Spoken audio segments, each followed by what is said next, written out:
Un appello ai cittadini a collaborare è quello lanciato ieri dal vicequestore Roberto Cilone in occasione della conferenza stampa di presentazione dei dati del Ministero degli Interni della DIA verso chi subisce l'usura e affidarsi alla giustizia, alle forze dell'ordine che a seguito di una denuncia avvieranno le indagini per spezzare una triste consuetudine presente nel nostro territorio, che è per l'appunto quella di rivolgersi agli usurai per avere in prestito dei soldi con altissimi tassi di interesse. La situazione del territorio agrigentino per quanto concerne il fenomeno delle mafie è una situazione che lega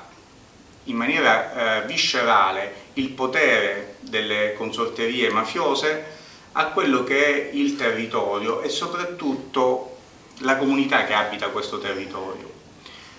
Ed è una questione prettamente di potere. Il potere che hanno queste consorterie mafiose gli deriva appunto da un rapporto anomalo che il cittadino ha con questi soggetti, non tutti fortunatamente, e sino a quando l'imprenditore di questo territorio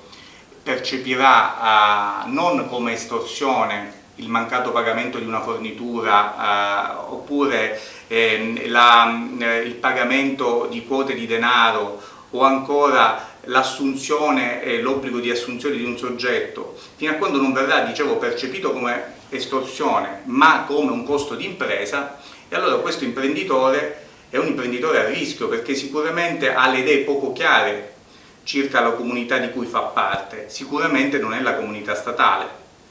Allo stesso modo, quando il cittadino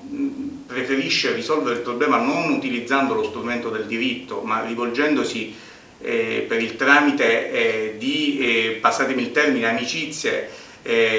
al soggetto che è ritenuto mafioso per la risoluzione di un problema che poi non gli viene risolto, e questo è bene chiarirlo, ecco che questo cittadino ha le idee poco chiare sulla comunità alla quale far parte. Sicuramente non è la comunità civile, non è la comunità statale, ma è un'altra comunità. Quindi il rischio, oggi più che mai, del potere della mafia è un rischio legato a chi effettivamente gli conferisce questo potere, e che sono soggetti un tempo forse legati da condizioni di soggezione e di paura,